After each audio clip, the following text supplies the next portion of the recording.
대한민국의 심장이 울리고 있다. 대한민국의 미래가 지금 움직이고 있다. 대한민국의 성공 신화는 모두가 바라는 꿈이 되었다. 세계의 시선이 집중된 대한민국, 그 성공의 기틀이 된 한미동맹. 전쟁의 폐허 속에서 태동한 한미동맹의 씨앗은 지난 70년간 충실하게 자라나 이제 울창한 숲을 이루었습니다. 한국이 이루어온 유례없는 경제 성장과 역동적인 민주주의의 바탕에는 항상 한미 동맹이 있었습니다. Our nation's relationship has been a great success story. The alliance formed in war and has flourished in peace. Our efforts to enhance global security go hand in hand with promoting prosperity in what we call an alliance for the greater good. 강력한 한미 동맹의 뒷받침이 있었기 때문에 이러한 기적 같은 경제 성장이 가능했다. 포괄적 전략 동맹이라고 하는 것은 안보 동맹에서 더 뻗쳐나가서 이제는 경제 안보 또 미국과의 파트너십을 만들겠다는 뜻이 되고요. 지난 시간 쌓아온 신뢰를 바탕으로 함께 가는 미래가 된 한미동맹 70년. 세계 속에 빛나는 대한민국 경제 발전의 자취를 따라가 본다.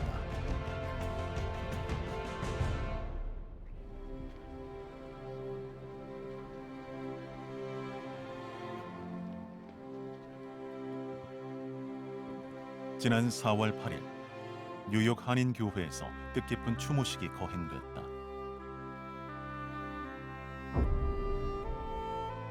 황기환 지사의 순국 100년 만의 귀환. 그가 생을 보낸 미국에서의 마지막 인사를 건넨다. 황기환 지사는 파리에서 프랑스 파리의 그 파리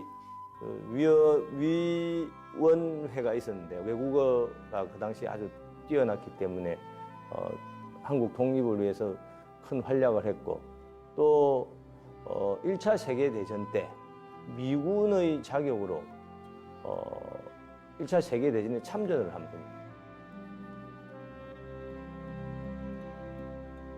조국인 조선의 독립을 위해 먼 이국에서 일생을 바친 조선 출신 미국인 청년 황기환.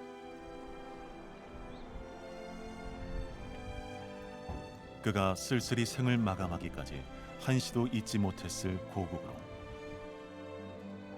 이제야 돌아간다.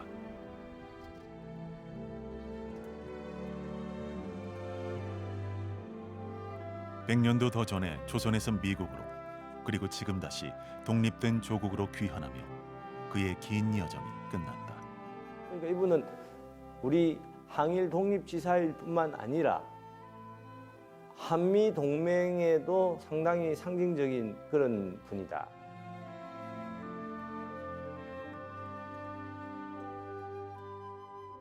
고국 산천에서 영면을 맞은 황기환 지사. 10대의 어린 황기환은 100년도 더 전에 어떻게 미국으로 건너갈 수 있었을까? 미국과 한국, 아니 그때 조선에는 과연 무슨 일이 있었던 것일까?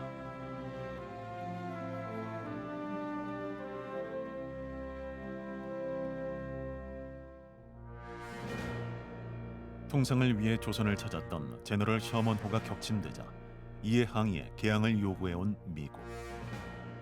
신미양요를 거쳐 1882년 조미수호 통상조약을 맺게 되었고 미국과의 경제, 문화 교류가 시작되었다.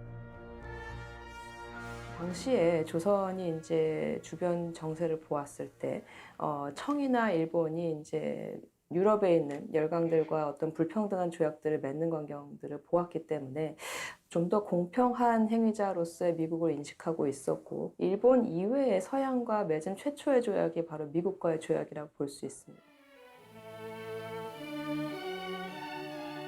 어둡고 괴로워라 밤도 길더니 기어 그 밤은 가고 이 땅에 감격의 새아침이 밝아왔다.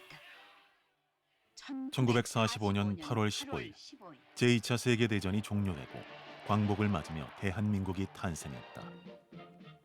정부 수립 이전부터 사회적 안정을 이루기까지 승전국 미국이 주둔하며 미군정이 시작되었고 이때부터 한국에 대한 미국의 원조가 이루어졌다. 점령지역 구원조라고 할 수가 있습니다. 일본 식민지로부터 우리가 해방이 되었지만 사회적으로 정치적으로 굉장히 혼란스러운 그런 상황이었고 물자가 부족하고 통화가 남발이 돼서 인플레이션이 진행되는 상황이었는데 이것을 완화해줄 사회 안정을 통해서 체제를 안정시킬 필요가 있었던 원조를 제공을 했다라고 할 수가 있습니다.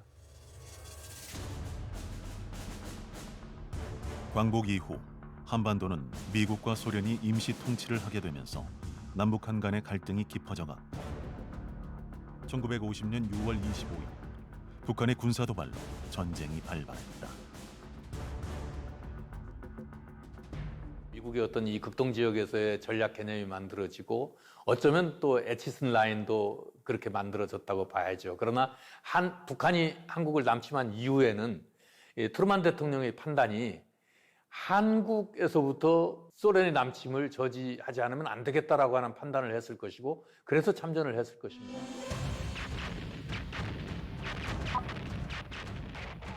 유엔군은 서울을 수복하는 등 성공을 거두는 듯 했지만 중공군의 개입으로 전쟁이 길어지면서 휴전을 위한 협상이 진행.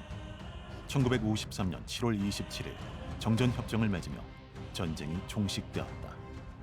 전쟁을 휴전을 하더라도 절대 다시 남침이 이루어지지 않도록 하는 그러한 조치는 해놔야 되겠다. 이렇게 생각하셔서 마지못해서 휴전에 찬성을 하셨지만 상호방위조약이라는 걸 만들어서 동맹국가 간을 만들어야 되겠다. 이렇게 해서 휴전하자마자 직후에 만들어진 게 이제 한미동맹입니다. 1953년 10월 1일 휴전 상태에서는 북한의 위협이 지속됨에 따라 대한민국의 안보를 지원하고 미국과의 군사적인 협력을 강화하는 한미 상호 방위 조약을 체결. 한미 동맹이 탄생되었다. 한미 상호 방위 조약은 어찌 됐든 미국이 한국을 방해해주는 그런 조약이잖아요. 군사상의 조약이죠. 조약 중에서도 가장 강한 조약이고 한국에 대해서 경제적으로 지원해준다. 또 한국의 군사력 증강해준다. 그래서 그 군사력 증강에 맞게끔 장비도 지원해준다. 1954년 11월 17일 날 한미 합의 의사록도 타결이 되고 한미 상호 방위 조약도 발효가 되었죠. 이는 대한민국의 군사적 안정을 유지하며 현재까지 한미 간 강력한 동맹의 기반이 되었다. 2차 세계대전을 치른 전 세계는 빠르게 전후 복구에 나섰고 전쟁 이후 또 다른 경쟁 구도인 냉전 체제로 이어졌다. 냉전 체제에서 미소 두 나라가 한 거는 우리끼리 다시 전쟁하게 되면 제3차 세계대전이 되니까 우리끼리는 전쟁하지 말자. 전쟁하지 않는다는 조건 아래에서 우리 서로 적대적으로 경쟁하자. 그게 이제 냉전이거든요.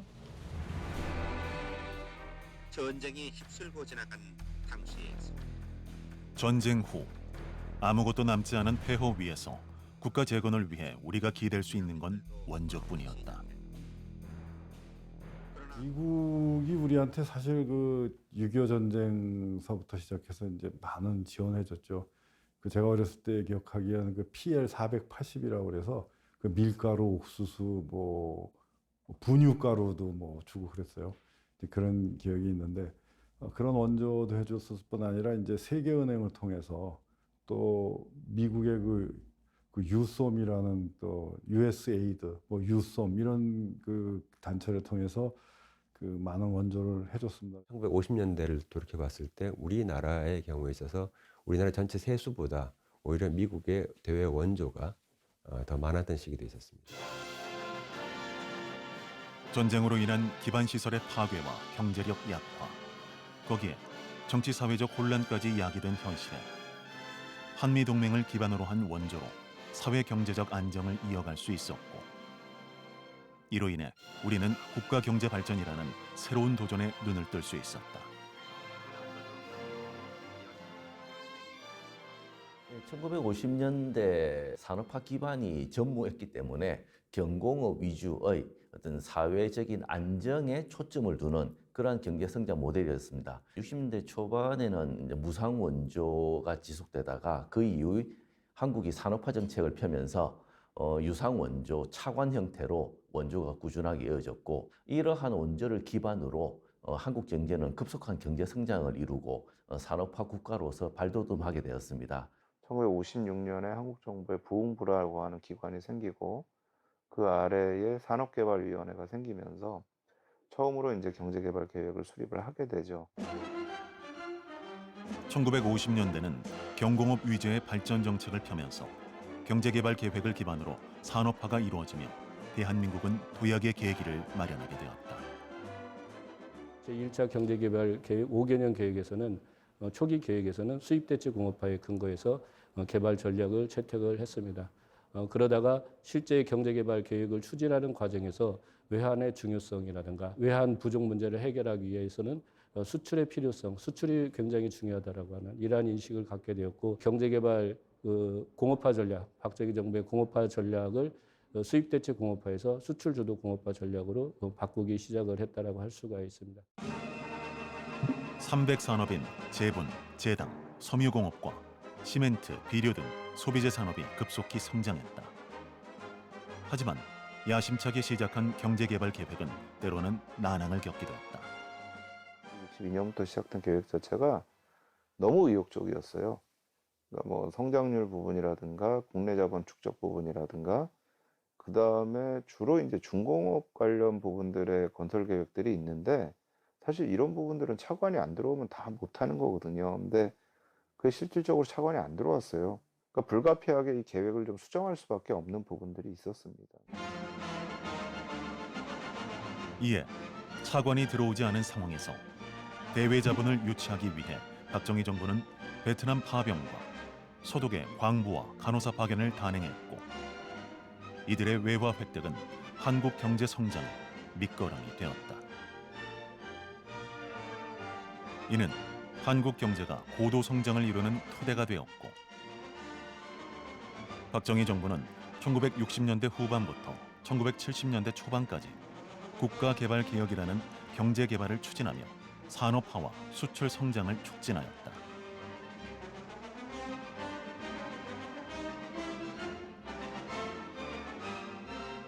잘 사는 나라를 만들겠다는 신념, 이는 곧 결과로 나타났다.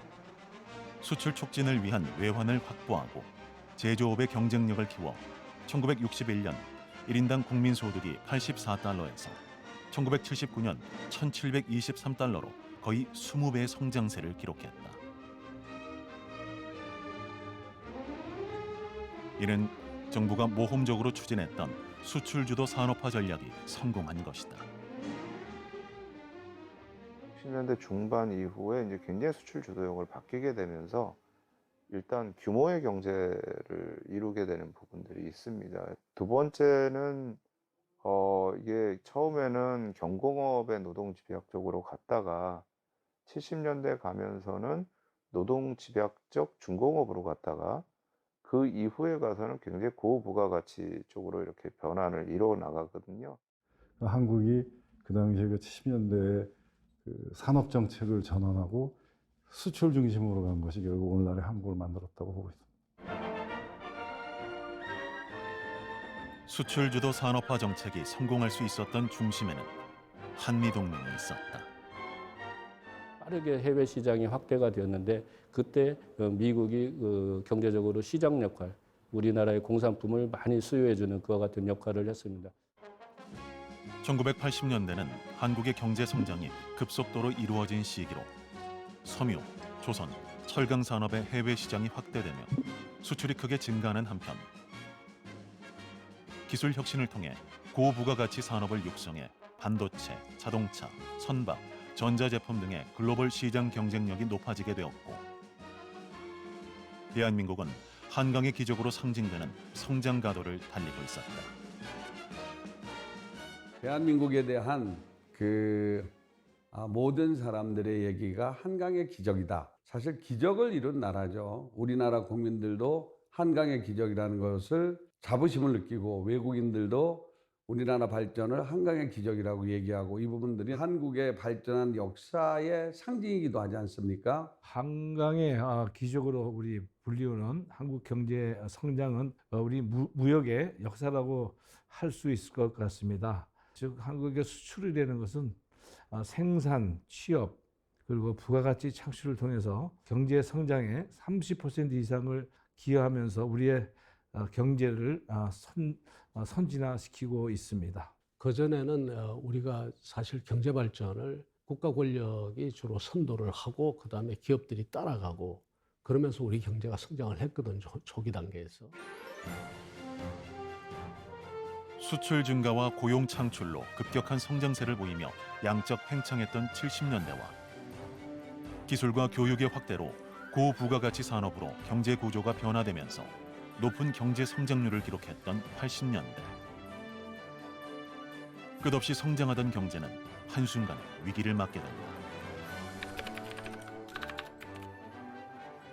최근 겪고 있는 금융 외환 시장에서의 어려움을 극복하기 위하여 국제통화기금의 유동성 조절 자금을 지원해 줄 것을 요청하기로 결정하였습니다.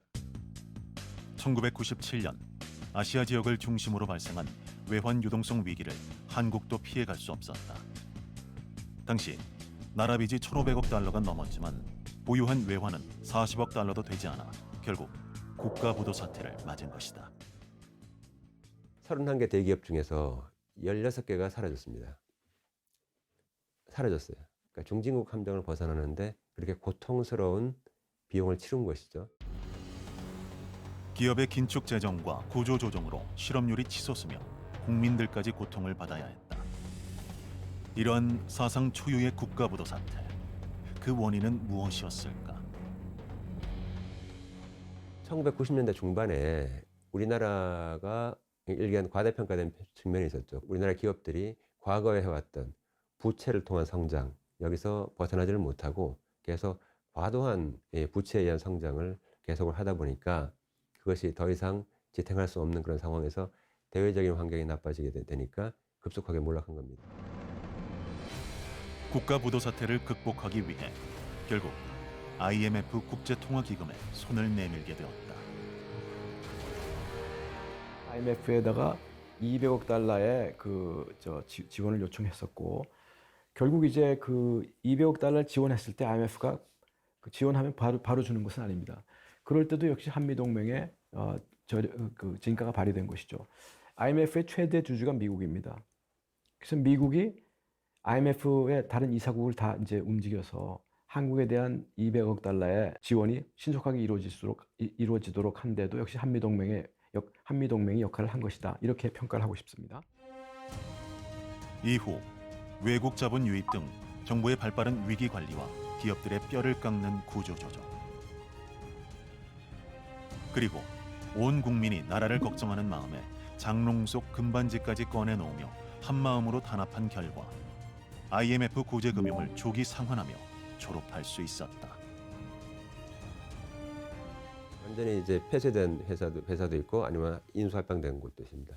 이와 같이 엄청난 큰 변화를 겪었고 그 변화에서 살아남은 몇몇 대기업들은 드디어 글로벌 수준으로 올라선 것입니다. 그때 살아남은 기업들은 경쟁력이 있어지고 기업의 내실을 상당히 튼튼하게 하는 그런 기업들도 많이 나타나서 그 당시 부채율이 보통 500%가 넘었는데 지금은 100% 미만의 기업들도 튼튼한 중소기업들로 많이 탈바꿈을 했습니다. IMF 외환 위기가 우리 경제에 남긴 명암은 분명하다. 먼저 국가 재무 안정화 정책을 추진하고 산업 구조를 다양화해 고부가가치 산업을 육성하며 한국은 경제 구조 자체를 선진국화해 경쟁력을 높이는 계기로 삼았다. 우리나라가 그 외환위기 이후에 이제 새로운 경제 성장을 위한 그 돌파구를 마련을 해야 되는 시점이었습니다. 우리 정부는 이제 미국이라는 가장 중요한 경제 파트너와 본격적인 이제 시장 개방을 다짐을 하고 아주 담대한 그 시장 개방 협상을 하게 되었습니다.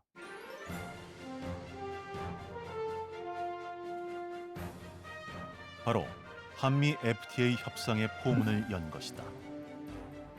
다시 재정비한 한국 경제는 한 단계 도약해 글로벌 무대로 진출하기 위해 한미 FTA라는 피할 수 없는 시험대에 올라선 것이다. 무한 경쟁의 자유무역주의의 상징.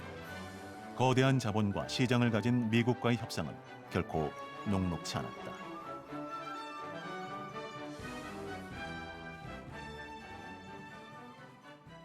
우리 무역과 우리 기업들도 글로벌화의 시대에 맞아서 새로운 시장 공략에 대한 전략을 모색해야 되는 부담이 생겼습니다.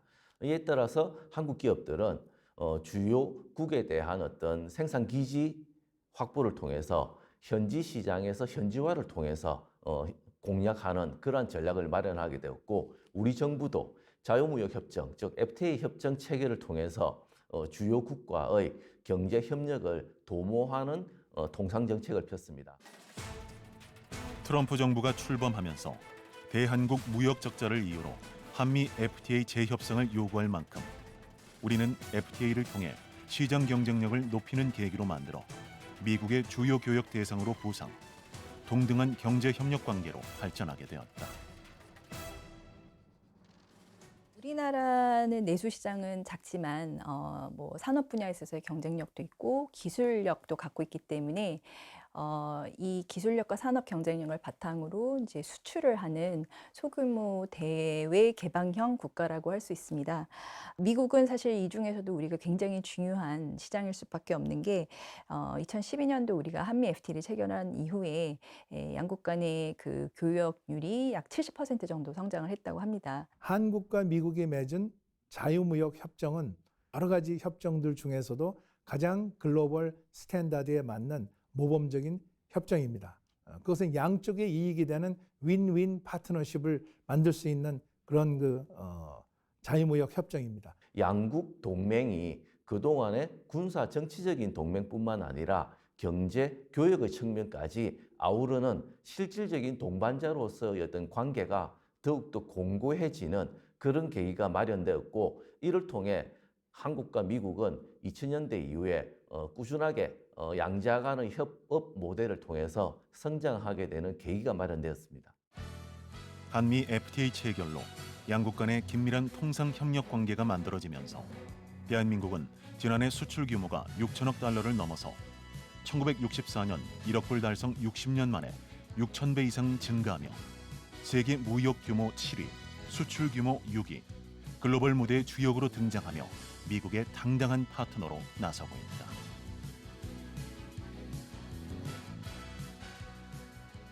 미 수출과 관련해서는 저희가 집계를 시작한 65년에 6천만 불 수준이었는데 1,800배가 증가를 한 수치입니다. 이렇게 한국과 미국 두 나라 교역량이 질적 양적 면에서 뚜렷한 성장세를 보이며 한미 FTA를 통해 더 공고한 관계로 발전했다. 우리 한국 무역 성장 역사에서 미국이란 나라가 70년대 80년대에는 우리 수출의 최대 시장이면서 중요한 수입처로서 큰 역할을 해왔습니다. 특히 2012년 체결된 한미 FTA 양국 관계를 정치, 군사 중심에서 경제, 무역 중심으로 한 단계 높이는 커다란 이정표가 되었습니다. 최근 글로벌 경제 환경의 불확실성 증가는 국가 간 경제 관계에 영향을 미치게 되었고, 과거 자유무역 시대 무한 경쟁 체제에서 주도적 역할을 해오던 미국은 최근 경제 정책의 변화를 보이며 수출 주도 국가인 우리나라는 적지 않은 영향을 받고 있다.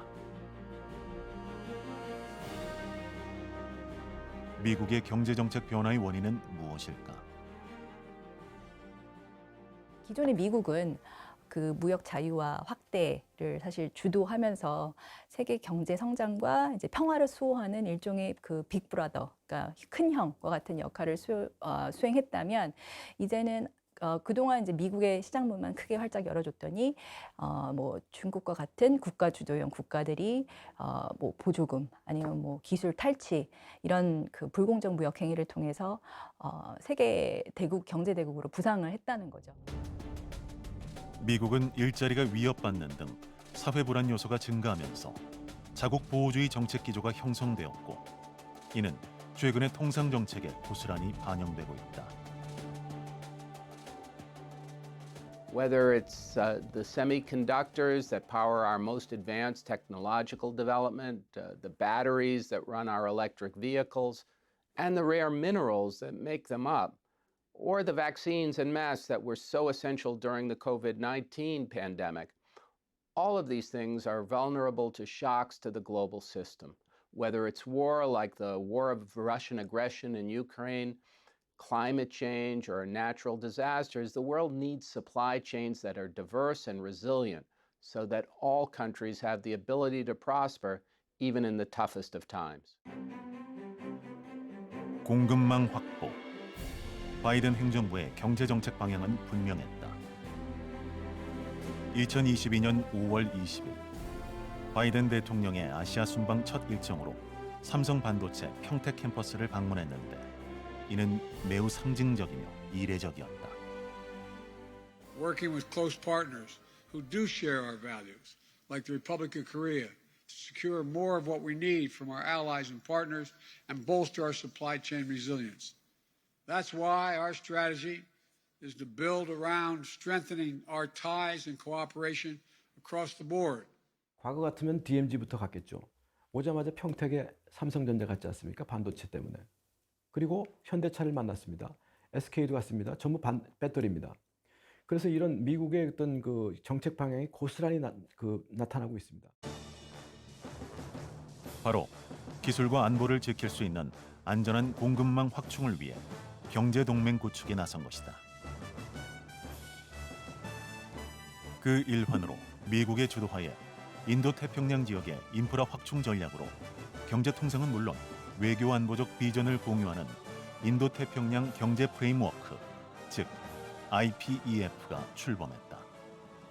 중요하게 제기되고 있는 통상 의제 중에 하나는 인도태평양 경제협의체라고 하는 IPEF라고 하는 의제가 있습니다. 그 IPEF 협상 관련해서 저희가 조속한 성과를 내기 위해서 협의를 진행을 했고, 인도태평양 경제 프레임워크는 미국, 한국을 비롯해 인도태평양 지역의 14개국이 동참하며 상호 개방적이고 안전한 새로운 경제 생태계 조성의 비전을 공유하고 있다. 대한민국은 자유민주주의와 시장경제 체제를 기반으로 빠른 성장과 발전을 이루어냈습니다. 한국은 IPEF가 포괄하는 모든 분야에서 이러한 경험을 나누고 협력할 것입니다. 이러한 글로벌 환경 변화와 미국의 경제 정책은 우리 기업에게 어떤 영향을 주게 될까? 코로나 이후에 모든 국가들이 자국 중심의 공급망을 강화하는 정책을 이제 펴게 됩니다. 국내 시장 규모가 작기 때문에 지금 우리 기업들은 해외 주력 시장에 주로 적극적으로 투자를 하고 있는 상황이고, 지금 미국, EU 등 그 많은 국가에서 그 막대한 보조금을 가지고 지금 그 구축하고 있는 공급망 형성에 우리 기업들이 참여를 하고 있는 상황입니다. 우리 경제는 세계에서 대외 의존도가 가장 높은 구조인 만큼 복합 위기를 근본적으로 타개하는 방법은 세계 시장에 공격적으로 뛰어드는 것이고, 그것이 바로 수출과 수주의 확대였습니다. 저부터 대한민국 1호 영업사원의 자세로 뛰고 있고, 모든 외교의 중심을 경제, 시장 개척에 두고 있습니다.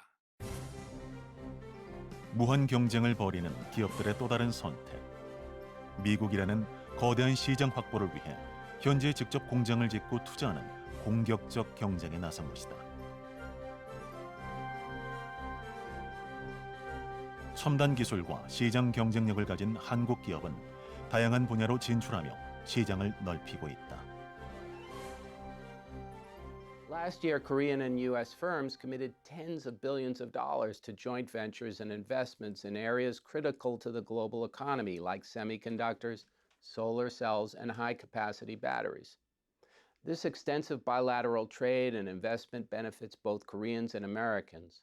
We're proud to be partners with Korea in all of these efforts because we know the U.S. ROK economic engagement will continue to be marked by mutual trust, openness, transparency, and inclusiveness. 미국이 스스로 이러한 건 첨단 기술 개발을 미국 내에서 해야 되겠다는 생각이 대단히 강하기 때문입니다.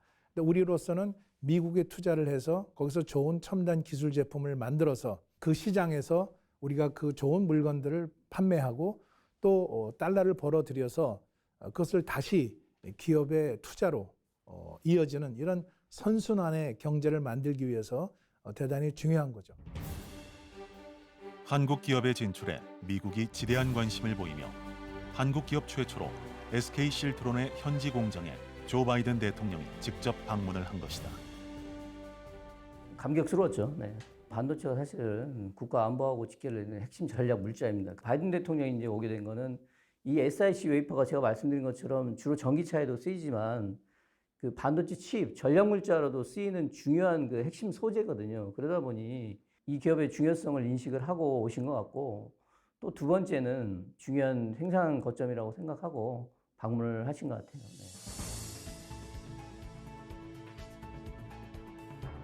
미국의 첨단 산업 지형을 바꾸고 있는 한국 기업 유치. 이를 통해 미국은 첨단 기술을 안정적으로 확보하려는 것이다. 미국의 기본적인 통상 정책 기조에 따라서 미국은 지금 앞으로 첨단 산업을 모두 자국 영토 내로 다 가지고 들어오려고 하고 있습니다. 한국도 한국의 나름대로 어떤 협상력을 갖고 국제사회에서 굉장히 중요한 역할을 하려면은 어떤 중요한 핵심적인 부분을 갖고 있어야 됩니다. 기업의 경쟁력과 가치는 그 기업만의 고유한 기술 개발과 보호가 중요하다. 반도체용 실리콘 웨이퍼 이 기술이 기술적으로 진입장벽이 굉장히 높은 기술입니다. 그래서 전 세계적으로 4개 국가, 한국을 포함해서 일본, 대만, 독일 4개 국가만이 보유를 하고 있고 웨이퍼를 만드는 기술이 대한민국의 정부에서 국가 핵심 기술로 지정이 되어 있습니다. 그래서 이 기술은 밖으로 나갈 수가 없습니다. 경쟁력을 갖춘 우리 기업들의 대미 진출에 정부는 어떤 대응을 하고 있을까?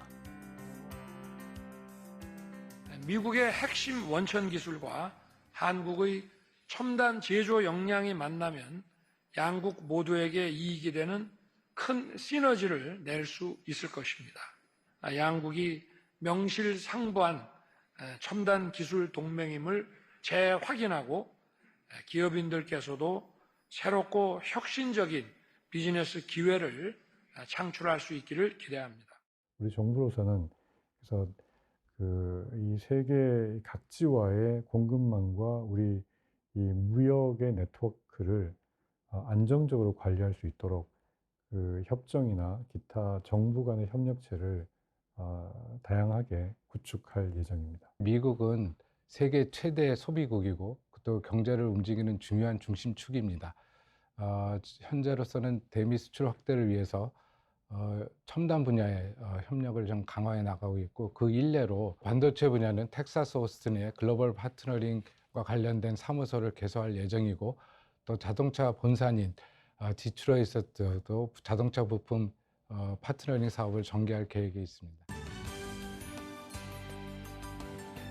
한미동맹 70주년을 맞아 조 바이든 대통령의 초청으로 이루어진 12년 만의 국빈 방문은 한미 양국의 흔들리지 않는 굳건한 동맹 관계를 확인하는 자리였다.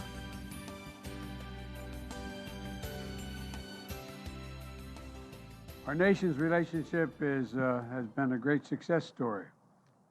The alliance formed in war and has flourished in peace. Our alliance is about building a better future for all of our people.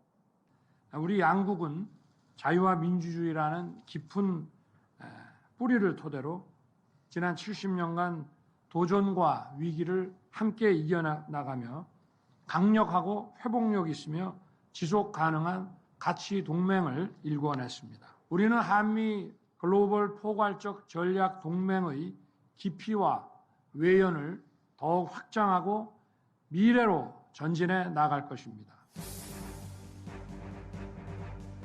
미래를 위해 서로의 발전을 지지하는 포괄적 동맹 강화를 선언하고 이와 함께 경제적 실익도 챙겨왔다.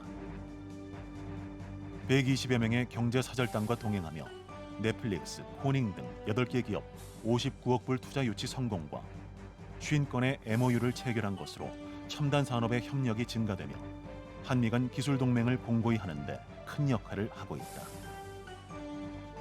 글로벌 환경에 대응한 공급망 확보와 국가와 산업, 경쟁력의 핵심 원천이자 게임 체인저인 첨단 과학기술 분야의 기술과 표준을 함께 개발, 공유하고 투자 촉진에 합의를 도출했다. 또한 대한민국 영업사원 1호답게 세일즈 외교의 성공에 둘 수 있다. 한국에 마음껏 투자하고 큰 성공을 할 수 있도록 저희 정부도 세계 최고의 투자 환경을 만들겠습니다. 지난 70년 한미 동맹을 바탕으로 대한민국은 기적 같은 성장을 이뤄왔다.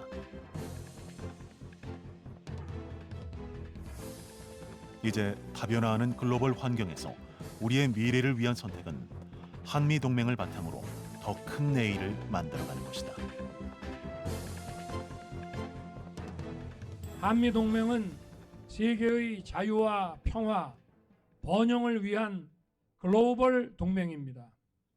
한미 동맹은 미래로 나아가는 동맹이고 행동하는 동맹입니다. 군사 동맹으로 시작을 해서 또 한미 간의 그 자유무역 협정을 바탕으로 한 경제 동맹으로 격상이 되고 또 이제는 기술 동맹, 모든 첨단 기술 분야와 미래 산업에서 한국과 미국이 같이 협력하는 그런 아주 성공적인 동맹으로 진화하고 있습니다. Today, the impact of our alliance is no longer limited to our two countries. As we look to the future, we know we're sincerely and will continue to be allies, partners, and friends. 포괄적 전략 동맹이라고 하는 거는 지금 말씀하신 안보 동맹에서 출발을 했지만 안보 동맹에서 더 뻗쳐나가서 이제는 경제 안보, 또 공급망, 반도체, 배터리 이런 모든 분야에서 한국이 제대로 된 역할을 할 수 있는 미국과의 파트너십을 만들겠다는 뜻이 되고요. 이 모든 것의 중심에는 한미 두 나라의 공통된 가치가 있습니다. 오늘의 대한민국이 있기까지 지난 70년 한미 동맹의 역사는 우리의 발전을 이끌어온 근간이 되었다. 미래로 전진하기 위해 행동하는 지금, 앞으로 대한민국의 내일은 더 많은 기회를 만들어가길 바라며 한미 동맹 100년의 미래를 기대해 본다. We will build the world of tomorrow that opens endless opportunities for our future generations.